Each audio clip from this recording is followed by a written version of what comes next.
എല്ലാ ഉദ്യോഗാർത്ഥികൾക്കും സ്വാഗതം. Company board LGSന്റെ 5ാമത്തെ ക്ലാസ്സിലേക്ക് സ്വാഗതം. അതിൽ നമ്മൾ പ്രിലിംസിനും മെയിൻസിനും വരാൻ സാധ്യതയുള്ള ഷോർട്ട് ഏരിയ തിരഞ്ഞെടുത്തിട്ട് പുതിയ SCRT ബേസ് ചെയ്തിട്ടുള്ള ക്ലാസ്സുകളാണ്.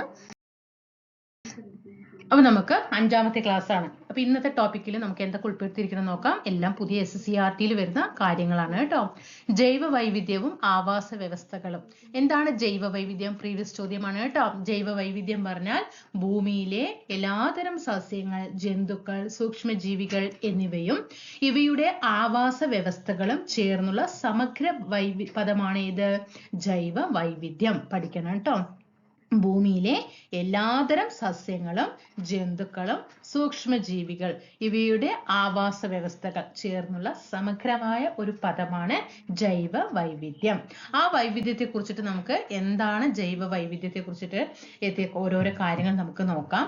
പപ്പുവ ന്യൂഗിനിയയിലെ ഒരൊറ്റ വൃക്ഷത്തിൽ 173 ഇനം ലൈക്കനുകൾ കണ്ടെത്തി.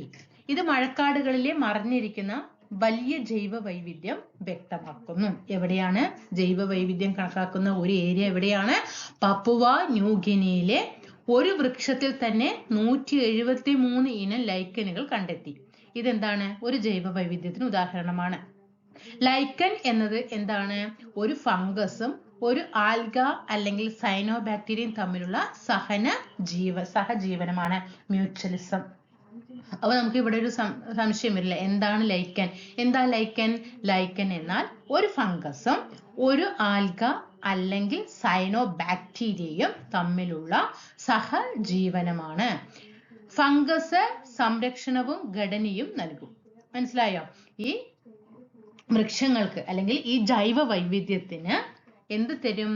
ഫംഗസ് എന്താണ് ഇവിടെ ചെയ്യുന്നത്? ഈ ഫംഗസിന്റെ ധർമ്മം എന്താണ്? സംരക്ഷണവും ഒരു സ്ട്രക്ചറും ഒരു ഘടനയും നൽകുക. എന്നാൽ ആൽഗയും സൈനോബാക്ടീരിയ എന്താ ചെയ്യുന്നത്? പ്രകാശ സംശ്ലേഷണം നടത്തുകയും ആഹാരം നിർമ്മിക്കുകയും ചെയ്യുന്നു. നാളെ ഒരു എക്സാമിന് ഇതൊരു ചോദ്യം വന്നാൽ നന്നായിട്ട് ഇത് വായിച്ചു പഠിച്ചവർക്ക് മാത്രമേ ഇത് ചെയ്യാൻ കഴിയുള്ളൂ. ചോദ്യം എങ്ങനെ വരും? ജൈവ വൈവിധ്യത്തിൽ ഫംഗസിന്റെ ധർമ്മം എന്ത് എന്ന് ചോദിച്ചാൽ സംരക്ഷണവും ഘടനയും നൽകലാണ്. എന്നാൽ നേരെ വിപരീതമായി ചോദിക്കാം. ആൽഗ അല്ലെങ്കിൽ സൈനോബാക്ടീരിയയുടെ ധർമ്മം പ്രകാശ സംശ്ലേഷണം നടത്തുകയും ആഹാരം നിർമ്മിക്കുകയും ചെയ്യുന്നു. ഇവിടെ ഓക്കെ ആയല്ലോ. 2024 ഇന്ത്യയിൽ 683 പുതിയ സ്പീഷീസുകൾ കണ്ടെത്തി. നാളെ ചോദ്യം വന്നാൽ 2024 ഇന്ത്യയിൽ എത്ര സ്പീഷീസുകളാണ് കണ്ടെത്തിയതെന്ന് ചോദിച്ചാൽ 683. ഇവയിൽ 101 പുതിയ ജന്തുവർഗങ്ങളുമായി കേരളം 1ാം സ്ഥാനത്ത്. കണ്ടോ? 101 പുതിയ ജന്തുവർഗങ്ങളുമായിട്ട് കേരളമാണ് ജൈവ വൈവിധ്യത്തിൽ 1ാം സ്ഥാനത്ത്. പഠിച്ചു വെച്ചല്ലോ. അപ്പൊ ജൈവ വൈവിധ്യത്തെ കുറിച്ച് നമ്മൾ എന്തൊക്കെയാ പഠിച്ചത്? പപ്പുവ ന്യൂഗിനിയയിലെ ഒരു വൃക്ഷത്തിൽ തന്നെ 173 ലൈക്കനുകൾ കണ്ടെത്തി എന്ന് പറഞ്ഞു. ആ ലൈക്കൻ എന്ന് പറഞ്ഞാൽ ഒരു ഫംഗസും അല്ലെങ്കിൽ ആൽഗ അല്ലെങ്കിൽ സൈനോബാക്ടീരിയയുമാണ്. ഫംഗസിന്റെ ധർമ്മം സംരക്ഷണം നൽകുകയും ഘടന നൽകുകയും ചെയ്യലാണ്. എന്നാൽ ആൽഗ അല്ലെങ്കിൽ സൈനോബാക്ടീരിയയുടെ ധർമ്മം പ്രകാശ സംശ്ലേഷണവും ആഹാര നിർമ്മാണവുമാണ്. 2024 683 പുതിയ സ്പീഷീസുകൾ കണ്ടെത്തി. അതിൽ 683-ൽ 101 തന്നെ പുതിയ ജന്തുവർഗങ്ങളുമായിട്ട് കേരളമാണ് 1ാം സ്ഥാനത്ത്. അതൊക്കെയാണല്ലോ. ഇനി എന്താണ് ആവാസ വ്യവസ്ഥയും പരിസ്ഥിതിയും? കാരണം PSCക്ക് ഇഷ്ടമാണ് പരിസ്ഥിതി ശാസ്ത്രത്തില് ചോദ്യങ്ങൾ. PSCക്ക് എന്നും ഇഷ്ടപ്പെട്ട ഒരു ഏരിയ ആണ്. അതുകൊണ്ടാണ് ഈ മേഖല ഷോർട്ടിൽ ഉൾപ്പെടുത്തിയത് കേട്ടോ. ആവാസ വ്യവസ്ഥ അല്ലെ, ഹാബിറ്ററ്റ്, ഒരു ജീവി ജീവിക്കുന്ന സ്വാഭാവിക പരിസരമാണ് ആവാസ വ്യവസ്ഥ. ഒരു ജീവി ജീവിക്കുന്ന സ്വാഭാവിക പരിസരമാണ് എന്ത്? ആവാസ വ്യവസ്ഥ എന്ന് പറയുന്നത്. അതിന് ഉദാഹരണങ്ങൾ പഠിച്ചു വെക്കണേ, പ്രീവിയസ് ചോദ്യമാണ്. ആവാസ വ്യവസ്ഥയ്ക്ക് ഉദാഹരണമാണ് കോറൽ റീഫ്, കണ്ടൽക്കാട്, മരുഭൂമി, നീർത്തടങ്ങൾ. എക്സാമിന് സ്റ്റേറ്റ്മെന്റ് വരാൻ പറ്റിയ ക്വസ്റ്റ്യൻ ആണ്. താഴെ തന്നിട്ടുള്ളതിൽ ആവാസ വ്യവസ്ഥയിൽ ഉൾപ്പെടാത്തത് ഏത് എന്ന് ചോദിച്ചാൽ ഉൾപ്പെടുന്ന കാര്യങ്ങൾ പഠിച്ചു വെക്കണം. കോറൽ റീഫ്, കണ്ടൽക്കാട്, മരുഭൂമി, നീർത്തടം. കോറൽ റീഫ്, കണ്ടൽക്കാട്, മരുഭൂമി, നീർത്തടം. ഇനി എന്താണ് ആവാസ വ്യവസ്ഥ? എക്കോസിസ്റ്റം നമുക്ക് നോക്കാം. ഒരു നിശ്ചിത സ്ഥലത്ത് കാണപ്പെടുന്ന പരസ്പരം ആശ്രയിക്കുന്ന സസ്യങ്ങളും ജന്തുക്കളും സൂക്ഷ്മജീവികളും അജീവീയ ഘടകങ്ങളും ചേർന്നതാണ് ഒരു ആവാസ വ്യവസ്ഥ, അതായത് എക്കോസിസ്റ്റം എന്ന് പറയുന്നത്. അപ്പൊ എന്താണ് എക്കോസിസ്റ്റം, എന്താണ് ആവാസ വ്യവസ്ഥ? എന്താണ്? ഒരു നിശ്ചിത സ്ഥലത്ത്, ഇവിടെ ഒരു വാക്ക് ശ്രദ്ധിക്കണേ, ഒരു നിശ്ചിത സ്ഥലത്ത് കാണപ്പെടുന്ന പരസ്പരം ആശ്രയിക്കുന്ന, ഒരു നിശ്ചിത സ്ഥലത്ത് കാണപ്പെടും, അവ തമ്മിൽ എന്ത് ചെയ്യും? പരസ്പരം ആശ്രയിക്കുന്നുണ്ടാകും, ഒരാളിനെ ആശ്രയിച്ചുകൊണ്ട്. അത് സസ്യങ്ങളും ജന്തുക്കളും സൂക്ഷ്മജീവികളും അജീവീയ ഘടകങ്ങളും ഒക്കെ ചേർന്നതായിരിക്കും ഒരു എക്കോസിസ്റ്റം എന്ന് പറയുന്നത്. ജീവഗോളത്തിന്റെ നിലനിൽപ്പിന് ആധാരമായ ഘടകം ആവാസ വ്യവസ്ഥയാണ്. പഠിച്ചോളണം. ജീവഗോളത്തിന്റെ നിലനിൽപ്പിന് ആധാരമായ ഘടകം ആവാസ വ്യവസ്ഥയാണ്. ഓക്കെ ആണോ? ഇനി ജൈവ വൈവിധ്യത്തിന്റെ നിലകൾ നമുക്ക് നോക്കാം. ജനിതക വൈവിധ്യം ഒരു സ്പീഷ്യസിനുള്ളിലെ ജനിതക വ്യത്യാസങ്ങളാണ്. എന്താണ് ജനിതക വൈവിധ്യം? ജനിതക വൈവിധ്യം ഒരു സ്പീഷ്യസിനുള്ളിലെ ജനിതക വ്യത്യാസങ്ങളാണ്. ഉദാഹരണം പറയുകയാണെങ്കിൽ ഇന്ത്യയിൽ 50,000-ലധികം നെല്ലിനങ്ങളും 1000-ലധികം മാമ്പഴ ഇനങ്ങളും ഉണ്ട്. മനസ്സിലായോ? ആ ജൈവ വൈവിധ്യത്തിന്റെ നിലകൾ എന്ന് പറയുമ്പോൾ ഒരു സ്പീഷ്യസിനുള്ളിലെ ജനിതക വ്യത്യാസങ്ങൾ എന്ന് പറയുമ്പോൾ ഒരു സ്പീഷ്യസിനുള്ളിൽ, ഇപ്പൊ നമ്മൾ കോമൺ ആയിട്ട് നെല്ല് എന്ന് പറയുന്നു. നെല്ല് എന്ന് പറഞ്ഞാൽ നെല്ലിൽ തന്നെ എത്ര ഇനങ്ങൾ ഉണ്ട് എന്നാ പറയുന്നത്? നമ്മൾ സാധാരണ പറയുന്ന കുറച്ച് നെല്ലിനങ്ങൾ പറയും അല്ലേ? പക്ഷെ നമ്മുടെ ഇന്ത്യയില് ടോട്ടൽ നെല്ലിനങ്ങളുടെ എണ്ണം എത്ര? നമ്മളിപ്പോ മട്ട, ഉമ, ജയ എന്നൊക്കെ പറഞ്ഞിട്ട് നെല്ലിന്റെ ഇനങ്ങൾ പറയാറുണ്ട് അല്ലേ? നമ്മുടെ ഇന്ത്യയിൽ 50,000-ലധികം നെല്ലിനങ്ങൾ ഉണ്ട് എന്നാണ് പറയുന്നത്. എത്രയാണ്? 50,000. അപ്പൊ നമുക്ക് ഒന്നും അറിയില്ല എന്നാണ് അർത്ഥം അല്ലെ? നമുക്ക് 50,000-ലധികം നെല്ലിനങ്ങളുടെ പേരൊക്കെ അറിയോ? ഇല്ല. 50,000-ലധികം നെല്ലിനങ്ങളുണ്ട്. അതേപോലെ ഇപ്പൊ സാധാരണ മാമ്പഴം അല്ലേ? മാമ്പഴം അതേപോലെ നമ്മൾ കുറച്ച് ആ മാങ്ങ ഈ മാങ്ങ അങ്ങനെയൊക്കെ പറയും. പക്ഷെ 1000-ലധികം മാമ്പഴ ഇനങ്ങൾ ഉണ്ട് എന്ന് പറയുന്നത്. അതാണ് ഒരു സ്പീഷ്യസിനുള്ളിലെ ജനിതക വ്യത്യാസം എന്ന് പറയുന്നത്. കോമൺ ആയിട്ട് മാങ്ങ എന്ന് പറയുന്നത്, പക്ഷെ 1000-ലധികം മാങ്ങയുണ്ട്. മനസ്സിലായോ? 1000-ലധികം മാമ്പഴ ഇനങ്ങളുണ്ട് അല്ലെ? നമ്മൾ ഓരോരോ മാങ്ങയ്ക്ക് ഓരോരോ പേരുകൾ പറയും അല്ലേ? അങ്ങനെ തന്നെ 1000-ലധികം പേരുകളുള്ള മാമ്പഴ ഇനങ്ങളുണ്ട്. 50,000-ലധികം നെല്ലിനങ്ങളും ഉണ്ട്. ജീവജാതി വൈവിധ്യം. എന്താണ് ജീവജാതി വൈവിധ്യം? നോക്കാം. സ്പീഷീസ് തലത്തിലുള്ള വൈവിധ്യമാണ്. അപ്പോൾ ഇവിടെ ജൈവ വൈവിധ്യത്തിന്റെ നിലകളിൽ നോക്കുമ്പോൾ ഫസ്റ്റ് നമ്മൾ ജനിതക വൈവിധ്യം നോക്കി. ഇനി ജീവജാതി വൈവിധ്യമാണ്. സ്പീഷീസ് തലത്തിലുള്ള വൈവിധ്യമാണ് ജീവജാതി വൈവിധ്യം. ഉദാഹരണം, ഒരു കാട്ടിൽ ആന, കുരങ്ങ്, പക്ഷി, പാമ്പ്, പുല്ല്, ബാക്ടീരിയ എന്നിവ എല്ലാം ഒരുമിച്ച് ജീവിക്കുന്നത് അല്ലേ? ഒരു കാട് നടക്കുമ്പോൾ ആന മാത്രമാണോ? അല്ല. അവിടെ കുരങ്ങുണ്ട്, പക്ഷിയുണ്ട്, പാമ്പുണ്ടാവും, പുല്ലുണ്ടാവും, ബാക്ടീരിയ ഉണ്ടാവും. ഇവരെല്ലാം ഒരുമിച്ച് തന്നെയാണ് ഒരു കാട്ടിൽ ജീവിക്കുന്നത് അല്ലേ? അതാണ് ജീവജാതി വൈവിധ്യം എന്ന് പറയുന്നത്. അപ്പൊ ജനിതക വൈവിധ്യം മനസ്സിലായല്ലോ, ജീവജാതി വൈവിധ്യം മനസ്സിലായല്ലോ. ഇനി എന്താണ് ആവാസ വ്യവസ്ഥാ വൈവിധ്യം? വ്യത്യസ്ത പരിസ്ഥിതികളുടെ വൈവിധ്യമാണ്. വ്യത്യസ്ത പരിസ്ഥിതികളുടെ വൈവിധ്യം. ഉദാഹരണം, ഒരു ഗ്രാമത്തിൽ നെൽപ്പാടങ്ങൾ, തെങ്ങിൻതോട്ടം, കുന്നുകൾ, നദി, ചതുപ്പ് നിലങ്ങൾ തുടങ്ങിയവ ഒരുമിച്ച് കാണപ്പെടുന്നത് അല്ലെ? ഒരു ഗ്രാമം എടുത്താൽ അവിടെ എന്ത് കാണും? നെൽപ്പാടങ്ങൾ കാണും, തെങ്ങിൻ തോട്ടങ്ങൾ കാണാം, കുന്നുകൾ കാണാം, നദികൾ കാണാം അല്ലെ? അതുപോലെ ചതുപ്പ് നിലങ്ങൾ കാണാം. എല്ലാം ഒരുമിച്ച് കാണുന്നത് എന്താണ്? ആവാസ വ്യവസ്ഥ വൈവിധ്യത്തിന് ഉദാഹരണമാണ്. അപ്പൊ എന്താണ് ജനിതക വൈവിധ്യം, എന്താണ് ജീവജാതി വൈവിധ്യം, എന്താണ് ആവാസ വ്യവസ്ഥ വൈവിധ്യം? ഇതൊക്കെയാണ് ജൈവ വൈവിധ്യത്തിന്റെ നിലകൾ എന്ന് പറയുന്നത്. ഇനി പരിസ്ഥിതിയുടെ പ്രാധാന്യവും സമതുലിത തത്വവും നോക്കാം. ജൈവ വൈവിധ്യത്തിന്റെ പ്രാധാന്യം. ജൈവ വൈവിധ്യം മനുഷ്യർ ഉൾപ്പെടെ എല്ലാ ജീവികളുടെയും നിലനിൽപ്പിന് അനിവാര്യമാണ്. ഭക്ഷണം, വസ്ത്രം, ആവാസം, ഇന്ധനം, മരുന്നുകൾ എന്നിവ നൽകുന്നു. മണ്ണും വെള്ളവും വായുവും ആരോഗ്യത്തോടെ നിലനിർത്തുന്നു. അനിവാര്യമായിട്ടുള്ള പരിസ്ഥിതി സേവനങ്ങൾ എന്തൊക്കെയാണ്? അനിവാര്യമായിട്ടുള്ള പരിസ്ഥിതി സേവനങ്ങൾ പോഷക ചക്രം, പരാഗണം, ജൈവ നിയന്ത്രണം, വിത്ത് വിതരണം, ജൈവ വൈവിധ്യത്തിന് സൗന്ദര്യ മൂല്യവും ഉണ്ട്. ഓക്കെ, ഇത്രയും കാര്യങ്ങളാണ്. എന്താണ് അനിവാര്യമായിട്ടുള്ള പരിസ്ഥിതി സേവനങ്ങളില്? പോഷക ചക്രങ്ങള്, പരാഗണം, ജൈവ നിയന്ത്രണം, വിത്ത് വിതരണം, ജൈവ വൈവിധ്യത്തിന് സൗന്ദര്യവും മൂല്യവും ഉണ്ട്. ഇനി എന്താണ് പരിസ്ഥിതി സന്തുലിതത്വം? പ്രകൃതിയുടെ സന്തുലിതാവസ്ഥ നിലനിർത്തുന്നത് അല്ലെ? പ്രകൃതിയുടെ സന്തുലിതാവസ്ഥ നിലനിർത്തുന്നതാണ് പരിസ്ഥിതി സന്തുലിതാവസ്ഥ.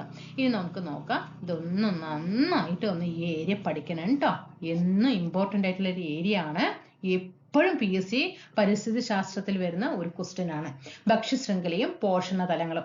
ഭക്ഷ്യശൃംഖലയിലെ ഒരു ജീവിയുടെ സ്ഥാനത്തെ സൂചിപ്പിക്കുന്നതാണ് പോഷണതലം. ഇത് പ്രീവിയസ് ചോദ്യമാണ് കേട്ടോ. ഈ ഒരു ചോദ്യം പ്രീവിയസ് ക്വസ്റ്റ്യൻ പേപ്പർ എടുത്തു കഴിഞ്ഞാൽ ഈ ഒരു ക്വസ്റ്റ്യൻ കാണാം.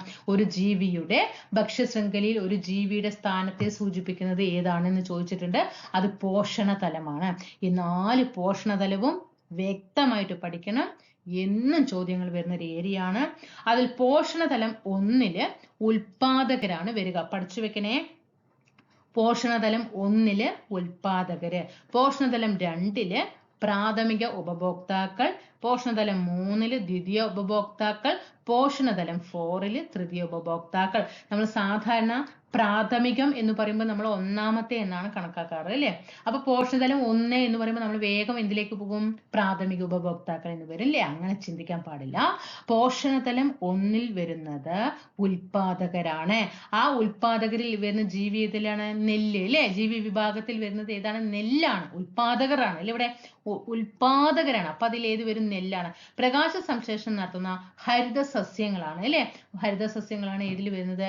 ഉൽപാദകരിൽ വരുന്നത് കേട്ടോ. അപ്പൊ പോഷണതലം 1 ജീവി വിഭാഗം നെല്ല്, അതിൽ ഉൽപാദകരാണ്, അതിൽ പ്രകാശ സംശ്ലേഷണം നടത്തുന്ന ഹരിത സസ്യം ഇതിൽ വരും? പോഷണതലം 1. ഇനി പോഷണതലം 2 അതിലാണ് പ്രാഥമിക ഉപഭോക്താക്കൾ വരുന്നത്. അതിൽ സസ്യബുക്കുകളാണ് പോഷണതലം 2. അതിൽ വരുന്ന ജീവി വിഭാഗമാണ് എലി. പ്രാഥമിക ഉപഭോക്താക്കളാണ് പോഷണതലം 2 സസ്യബുക്കുകൾ വരുന്നത്. ഇനി പോഷണതലം 3 പാമ്പാണ് ജീവിയായിട്ട് വരുന്നത്. അതിൽ ദ്വിതീയ ഉപഭോക്താക്കളാണ് സസ്യബുക്കുകളെ ഭക്ഷിക്കുന്നവ അല്ലെ. ഈ സസ്യബുക്കുകളെ ഭക്ഷിക്കുന്നവയാണ് ദ്വിതീയ ഉപഭോക്താക്കളിൽ വരുന്നത്. ഇനി പോഷണതലം 4 കഴുകൻ, തൃതീയ ഉപഭോക്താക്കൾ. ഈ ദ്വിതീയ ഉപഭോക്താക്കളെ ഭക്ഷിക്കുന്നവയാണ് പോഷണതലം 4 എന്ന് പറയുന്നത് കേട്ടോ. അപ്പൊ ഇവിടെ ശ്രദ്ധിക്കേണ്ടത് പോഷണതലം 1 എന്ന് പറയുമ്പോൾ പ്രാഥമികം എന്ന് കണക്കാക്കാൻ പാടില്ല. പോഷണതലം 1 ഹരിത സസ്യങ്ങളാണ് വരുന്നത്. പോഷണതലം 2 സസ്യബുക്കുകളാണ് വരുന്നത്. പോഷണതലം 3 എന്താണ്? സസ്യബുക്കുകളെ ഭക്ഷിക്കുന്ന ദ്വിതീയ ഉപഭോക്താക്കളാണ് വരുന്നത്. പോഷണതലം 4 തൃതീയ ഉപഭോക്താക്കളാണ് ദ്വിതീയ ഉപഭോക്താക്കളെ ഭക്ഷിക്കുന്നവ. അപ്പോൾ നെല്ല്, എലി, പാമ്പ്, കഴുകൻ. ഇനി ഭക്ഷ്യശൃംഖലാ ജാലം നോക്കാം. ഒന്നിലധികം ഭക്ഷ്യ ശൃംഖലകൾ പരസ്പരം ബന്ധപ്പെട്ട് കിടക്കുന്നു. ഒരു ജീവി തന്നെ വ്യത്യസ്ത പോഷണതലങ്ങളിൽ വരുന്നു. അതിലാണ് വിഘാടകർ. വിഘാടകരിൽ ഇതൊന്ന് പഠിച്ചു വെക്കണം. ഇതൊരു പ്രീവിയസ് ചോദ്യമാണ്. ഒരു പ്രാവശ്യമല്ല, ഇഷ്ടംപോലെ തവണ ഈ ചോദ്യം ചോദിച്ചിട്ടുണ്ട്. വിഘാടകരിൽ വരുന്നതാണ് ബാക്ടീരിയയും ഫംഗസും കേട്ടോ. വിഘാടകരിൽ വരുന്നതാണ് ബാക്ടീരിയയും ഫംഗസും. ഇവ മൃതജീവികളുടെ ശരീരങ്ങളെ വിഘടിപ്പിച്ച് ലളിത ഘടകങ്ങളാക്കി പ്രകൃതിയിലേക്ക് തിരികെ നൽകുന്നു. മനസ്സിലായോ? വിഘാടകർ ചെയ്യുന്നത് എന്താണ്? മൃതജീവികളുടെ, അതായത് മരിച്ചതുണ്ടല്ലോ, ആ ജീവികളുടെ ശരീരങ്ങളെയൊക്കെ വിഘടിപ്പിച്ച് ലളിത ഘടകങ്ങളാക്കി പ്രകൃതിയിലേക്ക് തിരികെ നൽകുന്നു. ഇനി പരിസ്ഥിതിയിലെ ജീവജാല ബന്ധങ്ങൾ നമുക്ക് നോക്കാം. പരാദജീവനം. അതിൽ നായ, ചെള്ള്. എന്താ? ഒരാൾക്ക് ഗുണം, മറ്റൊരാൾക്ക് ദോഷം. പരാദജീവനത്തില് ഏതാ വരുന്നത്? നായ അല്ലെ, ചെള്ള്. പരാദജീവനത്തില് അത് ഒരാൾക്ക് ഗുണമാണ്, മറ്റൊരാൾക്ക് ദോഷവുമാണ്. ഇനി ഇരപിടുത്തം. കഴുകനും കോഴിയും. ഇരപിടിയന് എന്താ? ഗുണമാണ് അല്ലെ, കഴിക്കാൻ കിട്ടും. പക്ഷെ ഇരയ്ക്ക് എന്താ? ദോഷമാണ്. ഇപ്പൊ കഴുകൻ കോഴിയെ തിന്നുന്നു. കഴുകൻ അതെന്താ? ഗുണമാണ്. കോഴിക്കോ? അത് ദോഷമാണ്. ഇനി എന്താ? കമൻസിലിസം. എല്ലാം പ്രീവിയസ് ചോദ്യമാണ് കേട്ടോ. ഇതെല്ലാം പ്രീവിയസ് ചോദ്യമാണ്. എന്താണ് കമൻസിലിസം? മരവാഴ അല്ലെ. കമൻസിലിസത്തിന് ഉദാഹരണമാണ് മരവാഴ വൃക്ഷം അല്ലെ. മരവാഴ വൃക്ഷം. ഒരാൾക്ക് ഗുണം, മറ്റൊരാളിന് ഗുണമോ ദോഷമോ ഇല്ല. മരവാഴ വൃക്ഷം കമൻസിലിസത്തിന് ഉദാഹരണമാണ് മരവാഴ. ഇനി മ്യൂച്വലിസം. സസ്യം അല്ലെ. ഏതാണ്? പൂമ്പാറ്റ. 2 പേർക്ക് ഗുണമാണ് അല്ലെ. സസ്യത്തിൽ പോയിട്ട് പൂമ്പാറ്റകൾ ഇങ്ങനെ നിൽക്കും, തേന് കുടിക്കും, അവരവരുടെ പാട്ടും ഉണ്ടാവാണ്ട് പൊയ്ക്കോളും ഇല്ലേ. അപ്പൊ അവർ തമ്മിൽ എന്താ? ഒരു മ്യൂച്വലിസം ഉണ്ട് അല്ലെ. ഇനി എന്താ? മത്സരമാണ്. ഇനി വിള, കള. ആദ്യം 2 പേർക്കും ദോഷം, അവസാനം വിജയിക്കുന്നവന് ഗുണം. ആരാണോ മത്സരത്തിൽ വിജയിക്കുന്നത് അവർക്കല്ലേ ഗുണം കിട്ടുള്ളൂ. അതിന് ഉദാഹരണമാണ് വിളയും കളയും. ഇനി ഊർജപ്രവാഹവും ദ്രവ്യപ്രവാഹവും ആവാസ വ്യവസ്ഥയിലെ ഊർജപ്രവാഹം നോക്കാം. ആത്യന്തിക ഊർജ സ്രോതസ് നോക്കിയേ. സൂര്യൻ, ഉൽപാദകർ. സസ്യങ്ങൾ പ്രകാശോർജം രാസോർജമാക്കുന്നു. നോക്കിക്കേ, അത്യന്തിക ഊർജ സ്രോതസ്സില് സൂര്യൻ അല്ലെ, അത്യന്തിക ഊർജ സ്രോതസ്സാണ് അല്ലെ, അത്യധികം ഊർജ സ്രോതസ്സിൽ വരുന്നതാണ് ഇത് സൂര്യൻ. ഉൽപാദകർ നോക്കിക്കേ, സസ്യങ്ങൾ പ്രകാശോർജം രാസോർജമാക്കുന്നു. പ്രീവിയസ് ചോദ്യമാണ്. സസ്യങ്ങൾ സസ്യങ്ങൾ എന്ത് ചെയ്യും? പ്രകാശത്തിൽ നിന്ന് ഊർജം സ്വീകരിച്ചിട്ട് അതിനെന്ത് ചെയ്യും? രാസോർജമാക്കി മാറ്റുന്നു. ഇനി ഊർജവിനിമയം എങ്ങനെയാ? ഓരോ പോഷണതലത്തിൽ നിന്നും അടുത്തതിലേക്ക് ഊർജം കടക്കുന്നു. ഓരോ പോഷണതലത്തിൽ നിന്നും എന്ത് ചെയ്യുന്നു? ഊർജം മറ്റൊന്നിലേക്ക് കടക്കുന്നു. പിന്നെ ഊർജ നഷ്ടം, ഓരോ ഘട്ടത്തിലും ഒരു ഭാഗം ഊർജം താപമായിട്ട് നഷ്ടപ്പെടുന്നു. ഇനി ഓരോ ഘട്ടത്തിലും ഊർജം എത്തുന്നുണ്ടെങ്കിലും ഓരോ ഘട്ടത്തിലും എന്ത് ചെയ്യാണ്? ആ ഒരു ഊർജം താപമായിട്ട് നഷ്ടപ്പെടുകയും ചെയ്യുന്നുണ്ട്. ഇനി എന്താണ് ഇവിടെ നമ്മൾ ഊർജ പ്രവാഹങ്ങൾ നോക്കി. ഇനി നമുക്ക് ദ്രവ്യപ്രവാഹം നോക്കാം. അതില് കാർബൺ ചക്രമാണ്. അന്തരീക്ഷത്തിലെ കാർബൺ എങ്ങനെയാണ്? കാർബൺ ഡൈ ഓക്സൈഡ് രൂപത്തിലാണ് കേട്ടോ. അന്തരീക്ഷത്തിൽ കാർബൺ കാണപ്പെടുന്നത് ഏത് രൂപത്തിലാണ്? പ്രീവിയസ് ചോദ്യമാണ്. അന്തരീക്ഷത്തിൽ കാർബൺ കാണപ്പെടുന്നത് കാർബൺ ഡൈ ഓക്സൈഡ് രൂപത്തിലാണ്. ഇനി സസ്യങ്ങളോ? കാർബൺ ഡൈ ഓക്സൈഡിനെ ഉപയോഗിച്ചിട്ട് പ്രകാശ സംശ്ലേഷണം നടത്തുന്നു അല്ലെ. പകൽ സമയത്താണ് അല്ലെ പ്രകാശ സംശ്ലേഷണം നടക്കുന്നത്. പകൽ സമയത്ത് സസ്യങ്ങൾ എന്ത് ചെയ്യും? അന്തരീക്ഷത്തിൽ നിന്നുള്ള കാർബൺ ഡൈ ഓക്സൈഡിനെ സ്വീകരിച്ച് പുറത്തേക്ക് വിടുന്നത് ഏതാണ്? ഓക്സിജൻ ആണ് അല്ലെ. പുറത്തേക്ക് പകൽ സമയത്ത് ഓക്സിജനെ പുറത്തു വിടും. രാത്രി സമയത്താണ് എന്ത് ചെയ്യുന്നത്? ഓക്സിജനെ സ്വീകരിച്ചിട്ട് കാർബൺ ഡൈ ഓക്സൈഡിനെ രാത്രി കാലങ്ങളിൽ പുറത്തു വിടും. അതുകൊണ്ടാണ് നമ്മൾ ബെഡ്റൂമുകളിൽ എന്ത് ചെയ്യാൻ പാടില്ല? പ്ലാന്റുകൾ, വീട്ടിൻ്റെ ഉള്ളിൽ പ്ലാന്റുകൾ വെക്കാൻ പാടില്ല എന്ന് പറയുന്നതും രാത്രി സമയങ്ങളിൽ ചെടികളുടെ താഴെ, എവിടെ? റൂമിന്റെ ഉള്ളിലാണെങ്കിലും പുറത്താണെങ്കിലും ചെടികളുടെ താഴെ നിൽക്കാൻ പാടില്ല. കാരണം അവർ പുറത്തു വിടുന്നത് കാർബൺ ഡൈ ഓക്സൈഡ് ആയിരിക്കും. അന്തരീക്ഷത്തിലേക്ക് മടക്കം എങ്ങനെയാ? ശ്വസനം, ദഹനം അല്ലെ. അന്തരീക്ഷത്തിലേക്ക് മടക്കം എങ്ങനെയാണ്? ശ്വസനം പിന്നെ ദഹനം, ആ രൂപത്തിലായിരിക്കും. കാർബൺ ഡൈ ഓക്സൈഡ് വർധനയ്ക്കുള്ള കാരണം എന്താ? ഫോസിൽ ഇന്ധനം കത്തിക്കലും വനനശീകരണം. പ്രീവിയസ് ചോദ്യമാണ്. പ്രീവിയസ് ആണ്. കാർബൺ ഡൈ ഓക്സൈഡിന്റെ വർധനവിന് കാരണം ഫോസിൽ ഇന്ധനം കത്തിക്കലും വനനശീകരണം കാരണമാണ്. മനസ്സിലായല്ലോ? അപ്പൊ അന്തരീക്ഷത്തിൽ കാർബൺ എന്ന് പറയുന്നത് ഏത് രൂപത്തിലാണ്? കാർബൺ ഡൈ ഓക്സൈഡിന്റെ രൂപത്തിലാണ്. പഠിച്ചു വെച്ചോളണം. സസ്യങ്ങൾ എന്താ ചെയ്യുന്ന പകൽ സമയത്ത്? കാർബൺ ഡൈ ഓക്സൈഡിനെ സ്വീകരിച്ചിട്ട് എന്ത് ചെയ്യും? പ്രകാശ സംശ്ലേഷണം നടത്തുന്നു. അന്തരീക്ഷത്തിലേക്ക് മടക്കം എങ്ങനെയാ? ശ്വസനത്തിന്റെ രീതിയിലും ദഹനത്തിന്റെ രീതിയിലും. കാർബൺ ഡൈ ഓക്സൈഡ് വർദ്ധിക്കാനുള്ള കാരണം എന്താ? ഫോസിൽ ഇന്ധനം കത്തിക്കല്, വനനശീകരണം, ഇത്രയും കാര്യങ്ങൾ അവിടെ. ഇനി ജൈവ വൈവിധ്യനാശവും സംരക്ഷണവും നോക്കാം. അതില് കാരണം എന്താ? ജൈവ വൈവിധ്യം നശിക്കാൻ കാരണം എന്താ? മനുഷ്യരുടെ പ്രവർത്തനങ്ങൾ, പ്രത്യേകിച്ച് ഏതാ? വനനശീകരണം അല്ലെ. ഇപ്പൊ എക്കോസിസ്റ്റം ഈ ജൈവ വൈവിധ്യത്തിന് നല്ല രീതിയിൽ കൊണ്ടുവന്നിട്ടുള്ള ഒരുപാട് വ്യക്തികളുണ്ട് അല്ലെ. പക്ഷെ ഇന്ന് എന്താ? ആ ജൈവ വൈവിധ്യമൊക്കെ നശിക്കുകയാണ്. കാരണം എന്താ ചോദിച്ചാൽ മനുഷ്യരുടെ പ്രവർത്തനങ്ങൾ തന്നെയാണ് അല്ലെ. പിന്നെ അതിന് പ്രത്യേകിച്ച് എന്ത് പറയാം? വനങ്ങള് നശിപ്പിക്കുക അല്ലെ. ആവാസ വ്യവസ്ഥ നശിക്കുന്നു. ആവാസ വ്യവസ്ഥ നശിക്കുമ്പോൾ എന്ത് ചെയ്യും? ജീവികള് ഇല്ലാതാകും. ഇനി ഇതൊന്ന് പഠിച്ചു വെക്കണേ. പ്രീവിയസ് ചോദ്യമാണ്. അപ്പൊ എത്ര ക്വസ്റ്റ്യൻ? ആകെ 2 സ്ലൈഡേ നമ്മൾ പഠിച്ചിട്ടുള്ളൂ. ആകെ 2 സ്ലൈഡ് നമ്മൾ പഠിപ്പ് ആകെ കുറച്ച് ചെറിയൊരു ക്ലാസ് ആണ്. പക്ഷെ എത്ര പക്ഷേ ഞാനൊരു പ്രീവിയസ് ചോദ്യം പറഞ്ഞു. കണ്ടോ? ഇങ്ങനെയാണ് ഷോർട്ട് ഏരിയ നമ്മളെടുത്ത് തിരഞ്ഞെടുത്ത് പിടിച്ചിട്ട് തരുന്നത് കേട്ടോ. എല്ലാം പുതിയ CRT അടിസ്ഥാനമാക്കിയിട്ടാണ്. കാരണം പരമാവധി ക്വസ്റ്റ്യൻസും ഏത് തന്നെ ആയിരിക്കും? SCRT തന്നെ ആയിരിക്കും. അതിലൊരു സംശയമില്ല. അവിടെയുള്ള മാർക്കുകൾ അരിച്ചു പെറുക്കി നമ്മൾ പഠിക്കണം. എങ്കിൽ ഫുൾ മാർക്ക് നമുക്ക് ആ SCRT ഭാഗത്ത് നിന്ന് ഏത് ചോദ്യം വന്നാലും നിങ്ങൾ പെർഫെക്റ്റ് ആയിരിക്കണം കേട്ടോ. അപ്പൊ ഈ ഷോർട്ട് ക്ലാസ് നിങ്ങൾ എന്ത് ചെയ്യുക? നന്നായിട്ട് പ്രയോജനപ്പെടുത്തുക. നമ്മുടെ ക്ലാസ്സുകളൊക്കെ സബ്സ്ക്രൈബ് ചെയ്യുക.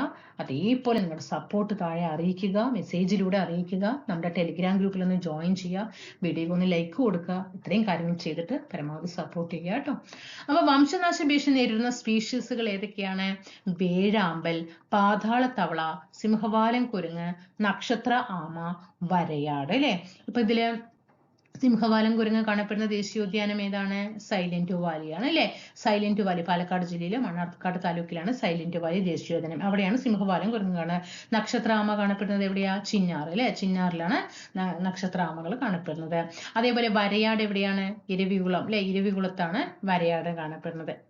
അപ്പൊ വംശനാശ ഭീഷണി നേരിടുന്ന സ്പീഷീസുകൾക്ക് ഉദാഹരണമാണ് വേഴാമ്പൽ, പാതാളത്തവള, സിംഹവാലൻ കുരങ്ങ്, നക്ഷത്ര ആമ, വരയാട്. ഇനി ആ പാതാളത്തവളയെ കുറിച്ച് നോക്കിക്കേ. ഭൂമിക്ക് ഭൂമിക്കടിയിൽ ജീവിക്കുന്ന ഡൈനോസറുകളുടെ കാലം മുതൽ വളരെ കുറച്ച് മാറ്റം മാത്രം വന്നിട്ടുള്ള ജീവിച്ചിരിക്കുന്ന ഫോസിലുകളാണ് ഏത്? പാതാളത്തവള. അതായത് നമുക്കറിയാം ഡൈനോസറിന്റെ കാലം അല്ലേ, ആ കാലം മുതൽ തന്നെ വളരെ കുറച്ച് മാറ്റം മാത്രം വന്നിട്ടുള്ള ജീവിച്ചിരിക്കുന്ന ഫോസിലുകൾക്ക് ഉദാഹരണമാണ് പാതാളത്തവള. ഇനി മനുഷ്യ വന്യമൃഗ സംഘർഷം. ആനകൾ ഗ്രാമത്തിലേക്ക് കടക്കുന്നത് പോലുള്ള സംഭവങ്ങൾ അല്ലേ, എന്താ അത്? വന്യമൃഗ സംഘർഷമാണ് അല്ലെ, മനുഷ്യനും വന്യമൃഗങ്ങളും തമ്മിലുള്ള സംഘർഷമാണ്. കാരണം ആവാസ വ്യവസ്ഥ നശിക്കാണ്, കാടുകൾ നശിപ്പിക്കുകയാണ്, വനനശീകരണമാണ്. അപ്പൊ അവർക്ക് അവിടെ ഒന്നുമില്ല. അപ്പൊ അവരെന്ത് ചെയ്യും? ഗ്രാമത്തിലേക്ക് ഇറങ്ങും. കടുത്ത വേനല്, ഭക്ഷണത്തിന്റെയും ജലങ്ങളുടെയും ക്ഷാമം, എന്താ കാട്ടുവനങ്ങളിലൂടെയുള്ള അരുവികളൊക്കെ വറ്റുന്ന സമയത്ത് അവർക്ക് വെള്ളം ഉണ്ടാവില്ല, അവർ ഗ്രാമത്തിൽ ഇറങ്ങും. അപ്പൊ അതൊക്കെയാണ് എന്ത് ചെയ്യുന്നത്? ഈ മൃഗങ്ങളൊക്കെ വനത്തിൽ നിന്നും ഗ്രാമങ്ങളിലേക്ക് ഇറങ്ങാൻ തന്നെ കാരണം ആവാസ വ്യവസ്ഥ നശിക്കലും കടുത്ത വേനലും ഭക്ഷണം ജലവും ക്ഷാമവുമാണ് കേട്ടോ. ഇനി റെഡ് ഡാറ്റ ബുക്ക്. എന്താണ് റെഡ് ഡാറ്റ ബുക്ക്? പ്രീവിയസ് ചോദ്യമാണ്, ഇത് പ്രീവിയസ് ആണ്, പഠിക്കുക. IUCN അല്ലെ, IUCN എന്താ? International union for conservation of Nature. IUCN അല്ലെ, IUCNന്റെ ആസ്ഥാനം എവിടെയാണ്? സ്വിറ്റ്സർലൻഡിലാണ് കേട്ടോ, സ്വിറ്റ്സർലൻഡ് ആണ്. IUCN ആണ് റെഡ് ഡാറ്റ ബുക്ക് തയ്യാറാക്കുന്നത്. റെഡ് ഡാറ്റ ബുക്ക് തയ്യാറാക്കുന്നത് IUCN ആണ്. IUCNന്റെ full form international union for conservation of nature. Okay, IUCNന്റെ ആസ്ഥാനം സ്വിറ്റ്സർലൻഡ് ആണ്. എന്താ ഉള്ളടക്കം റെഡ് ഡാറ്റ ബുക്കിനെ കുറിച്ചിട്ട്? അപൂർവവും വംശനാശ ഭീഷണി നേരിടുന്നതുമായ സസ്യങ്ങളുടെയും ജന്തുക്കളുടെയും രേഖ ഏതിലുണ്ടാകും? റെഡ് ഡാറ്റ ബുക്കിൽ ഉണ്ടാകും. അപൂർവവും വംശനാശ ഭീഷണി നേരിടുന്നതുമായ സസ്യങ്ങളും ജന്തുക്കളുടെയും ഒക്കെ ഡീറ്റെയിൽസ് ഏതിലുണ്ടാകും? റെഡ് ഡാറ്റ ബുക്കിൽ ഉണ്ടാകും. എന്താ അതുകൊണ്ട് പ്രയോജനം? ജൈവ വൈവിധ്യം സംരക്ഷിക്കാനും വിവിധ നടപടികൾ ആസൂത്രണം ചെയ്യാനും ഒക്കെ നമുക്ക് എന്ത് ചെയ്യും? അതിലൂടെ സാധിക്കും. ഇനി ജൈവ വൈവിധ്യ സംരക്ഷണത്തിന് വേണ്ടിയിട്ടുള്ള സംഘടനകൾ ഏതൊക്കെയാണ്? IUCN-ഉം WWF അല്ലെ, വേൾഡ് എന്താണ്? വൈൽഡ് അല്ലെ, വേൾഡ് വൈൽഡ്. ഓക്കെ, അപ്പൊ അതില് IUCN WWF കേട്ടോ, എന്താണ്? പഠിച്ചു വെക്കണം, പ്രീവിയസ് ചോദ്യമാണ്. IUCN-ഉം WWF-ഉമാണ് ജൈവ വൈവിധ്യം സംരക്ഷിക്കാനുള്ള സംഘടനകൾ. ആ സംരക്ഷണത്തിന്റെ വിഭാഗങ്ങൾ എന്തൊക്കെയാണ്? ആവാസ വ്യവസ്ഥയ്ക്കുള്ളിലെ സംരക്ഷണം, പ്രകൃതിയിലുള്ള സ്വാഭാവിക ആവാസ വ്യവസ്ഥകളുടെയും അവിടെയുള്ള ജീവിവർഗങ്ങളുടെയും ഉദാഹരണമാണ്. അപ്പൊ ഇത് പഠിച്ചു വെക്കണേ, very important, very very very very important. എത്ര വെരി വെരി എഴുതണം? ഓക്കെ, അതില് ഇൻസിറ്റു കൺസർവേഷനും ഉണ്ട്, എക്സിറ്റു കൺസർവേഷനും ഉണ്ട്. ഇൻസിറ്റു എന്താ? ആവാസ വ്യവസ്ഥയ്ക്ക് ഉള്ളിലുള്ള, ആവാസ വ്യവസ്ഥയ്ക്ക് ുള്ള സംരക്ഷണം ഇൻസിറ്റു. ഇനി ഇവിടെ നോക്കിക്കേ, ആവാസ വ്യവസ്ഥയ്ക്ക് പുറത്തുള്ള സംരക്ഷണം എക്സിറ്റു കൺസർവേഷൻ. ഇതൊന്ന് ഇൻസിറ്റുവിൽ ഏതൊക്കെ വരും, എക്സിറ്റുവിൽ ഏതൊക്കെ വരും, നന്നായിട്ട് പഠിക്കണം കേട്ടോ. ഇൻസിറ്റു കൺസർവേഷൻ എന്താ? ആവാസ വ്യവസ്ഥയ്ക്ക് ഉള്ളിൽ അല്ലേ, എന്താ? പ്രകൃതിയിലുള്ള സ്വാഭാവിക ആവാസ വ്യവസ്ഥകളുടെയും അവിടെയുള്ള ജീവിവർഗങ്ങളുടെയും സംരക്ഷണമാണിത്. അതിൽ ദേശീയ ഉദ്യാനം, ഇരവികുളം ദേശീയോദ്യാനം, പെരിയാർ വന്യജീവി സംരക്ഷണ കേന്ദ്രം, Nilgiri biosphere reserve, Kadalundi community reserve, ecological ഹോട്ട്സ്പോട്ടുകളായ പശ്ചിമഘട്ടം, ഇതൊക്കെ എന്തിൽ ഉദാഹരണമാണ്?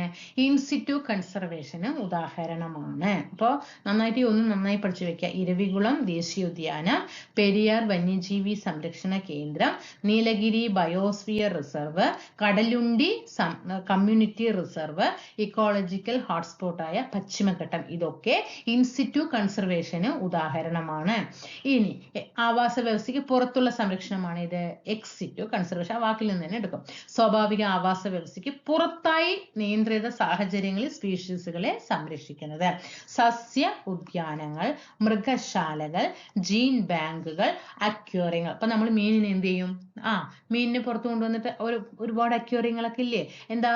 നല്ല നല്ല മീനുകളിനെയൊക്കെ പിടിച്ച് ഇവിടെ കൊണ്ടുവന്നിട്ട് പുറത്ത് കൊണ്ടുവന്നിട്ട് സംരക്ഷിക്കുകയാണ് അല്ലെ, അക്വേറിയം. അതാണ് എക്സിറ്റു കൺസർവേഷൻ. സസ്യ ഉദ്യാനങ്ങൾ, ഓരോരോ സസ്യങ്ങളെ വെച്ച് പിടിപ്പിച്ചിട്ട് അവിടെ എന്ത് ചെയ്യും? അവയെ അവിടെ വെച്ചിട്ട് സംരക്ഷിക്കും. അങ്ങനെ മൃഗശാലകൾ, ഓരോരോ മൃഗങ്ങളെ പിടിച്ച് വന്നിട്ട് വലിയ വലിയ സൂ ഇല്ലേ, അവിടെ എന്താ? ഇപ്പൊ ഓരോരോ ഭാഗങ്ങൾ നമുക്ക് ഓരോ ജില്ലയിലും മൃഗശാലകൾ കാണാൻ കഴിയും. അവരൊക്കെ കാട്ടിൽ നിന്ന് പിടിച്ച് കൊണ്ടുവന്നിട്ട് ഇവിടെ കൊണ്ടുവന്നിട്ട് ഇട്ടിരിക്കുകയല്ലേ, എന്താ? പുറത്ത് നമ്മൾ സംരക്ഷിക്കുകയാണ് അല്ലെ. അതേപോലെ ജീൻ ബാങ്ക്, ഇതൊക്കെ എന്താ? എക്സിറ്റു കൺസർവേഷൻ ഉദാഹരണമാണ്. ഇനി പീപ്പിൾസ് ബയോഡൈവേഴ്സിറ്റി രജിസ്റ്റർ. പ്രാദേശിക സ്വയംഭരണ സ്ഥാപനങ്ങളിൽ ജൈവ വൈവിധ്യ മാനേജ്മെന്റ് കമ്മിറ്റി തയ്യാറാക്കുന്ന രേഖയാണ് കേട്ടോ.